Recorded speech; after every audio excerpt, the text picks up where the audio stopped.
Hey guys, Drifter here. Welcome to Black Ops 2 In Depth. In today's episode, we're going to be talking about the MSMC submachine gun, which is by far my favorite SMG in the game, and I think it's the best SMG in the game. Let's skip straight to the stats so I can tell you why it is I like it so much. This is the highest damage SMG in Black Ops 2. It'll deal 40 damage in close quarters combat, but drop off to 18 at a distance. This makes it tied with the PDW in amount of shots to kill, that being 3 shots to kill up close, but 6 at a distance. It has a 1.1x headshot multiplier, but because of the way the damage curve was created, it's a little bit more effective than the PDW's headshot multiplier because it doesn't drop quite as fast. On top of that, the higher initial damage of 40 makes it a little bit easier to punch through bodies at close range and shoot people through corners and things like that, so you'll pick up on a handful of kills that you wouldn't have been getting with other submachine guns.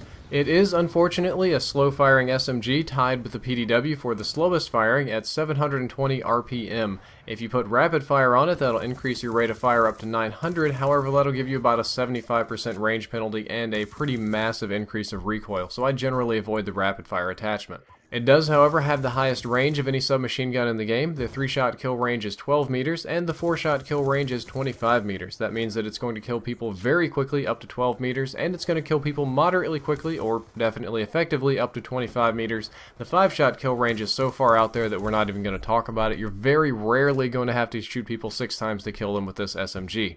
Even though the rate of fire is low, it does have the highest damage of any submachine gun in the game, and the range is excellent. So I'm going to give it a very fast time to kill. It is not the fastest time to kill, but it is a fast time to kill, and because of the range, you will find that it is a very consistent time to kill. The recoil is low to moderate. It has a very similar recoil to the PDW and to the Vector, that being that close range very easy, medium range should be very easy. However, at long ranges you're going to have to shoot in lower bursts because it kicks just a little bit too much for long range.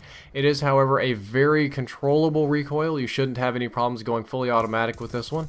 Another thing that I like about this weapon are that the iron sights are easy to use. I don't think that they're as good as the MP7 iron sights, but they're on par with the PDW and some of the other SMGs. They are not the greatest iron sights, but I have no problems using them. I find them very comfortable, I can get my targets very clearly, and the foresight is pretty small and it's not particularly obtrusive. For that reason, I almost never run any additional optics on this weapon.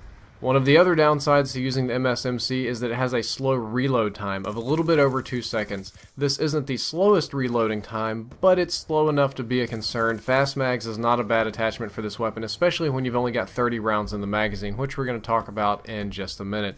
The knife speed is 1.12 seconds, and your run speed is 100%. Both of these are very normal for the submachine gun class. It's a fast knifing, fast moving weapon.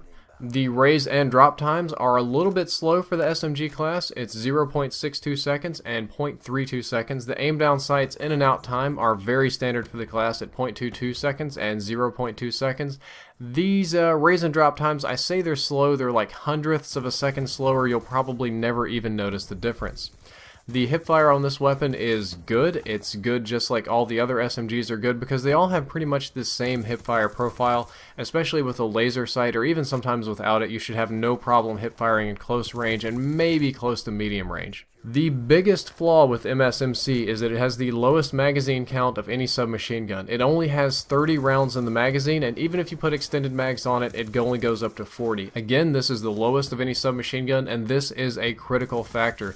You will have to reload more with the MSMC than you will with other weapons, even though it kills people very quickly, not many shots to kill. The way most people use submachine guns, which is close range spray and pray, bullet hosing, very aggressive kind of gameplay, you're going to need to reload a lot, and this is a critical factor as you will be out of combat and vulnerable while reloading.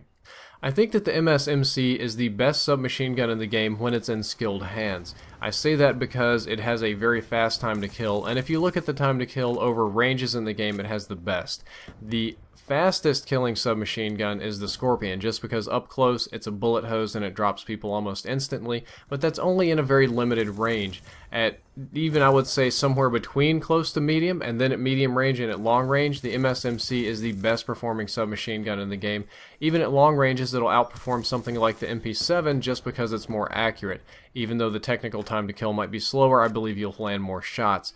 However, speaking of which, there is a big penalty for missing shots. Because it is a slower time to kill submachine gun, every shot you miss, you're just adding time to the time it takes to kill somebody. And whereas a faster firing gun like the Chi-Com or the Vector or the MP7, they just pumping these bullets out like crazy, and if you miss one or two, it's not such a big deal. If you're missing with this weapon, it is a big deal, and this weapon can really stink if you miss a lot. So I say this is an excellent weapon in skilled hands. However, if you are not very good at aiming down sights, if you don't like medium range SMGs, or if you're afraid of missing, do not use this weapon.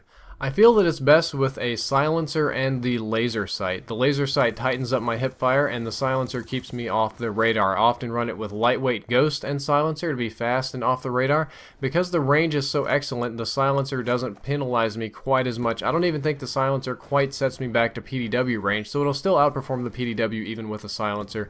And I don't run a quick draw handle because I like more perks. What I normally do with this weapon, and what you see me doing in this gameplay, is I start with the hip fire and I hip fire into aiming down sights. Unless the enemy's not looking at me, then I can aim down sights to be more accurate, but it's worked very well since then. You could, however, use a quick draw handle so that you can aim down sights very quickly. I've done that in the past. It's very effective.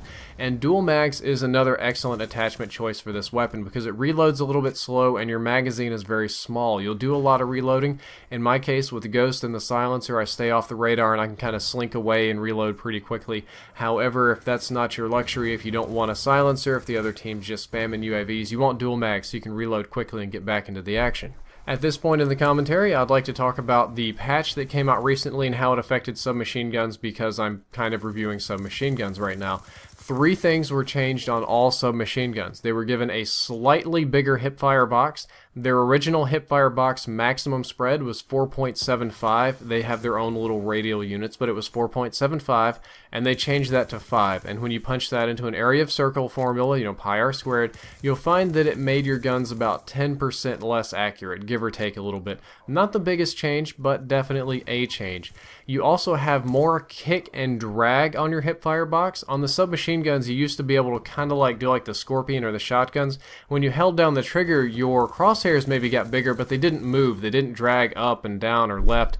Now when you hold down the trigger, your hipfire box actually has a tendency to drag up if you're not careful, so there is some added inaccuracy because of that, and all of the submachine guns got their wall penetration power scaled back slightly. It wasn't significantly, but they can't wall bang and corner people quite as well as they used to, which is unfortunate because I did like cornering people. The patch very specifically affected the PDW and the MSMC in 2 ways. It slightly increased their recoil. I'm gonna say very slightly because they said slightly, but I didn't even notice it. I'm the in-depth guy and I test these weapons all the time, and I did not even notice the increased recoil. If I were testing this really hard, I would say it wasn't there. I doubt that you will notice it too, but supposedly it did get increased, and I thought you should be aware of that. As far as submachine guns were concerned, this was not a major nerf to submachine guns. It was more of a minor balancing tweak, and I believe that's the way that patches should be. They don't necessarily need to be these huge, massive, overhauling patches, especially when the game is performing well and is balanced as it is now. So do keep in mind that submachine guns have not been drastically nerfed. It was just a little minor tweak. Well guys, that's all for this episode. I hope that you enjoyed it, and I hope that you learned something useful. If you'd like to check out my previous episode, which is on the Vector, you can click the box on the left, and if you'd like to check out the next episode, which is going to be on the Chicom CQB, you can click the box on the right. Both of those will open up in a new window. And as always, if you enjoyed the content, don't forget to like, favorite, and subscribe. Drifter out.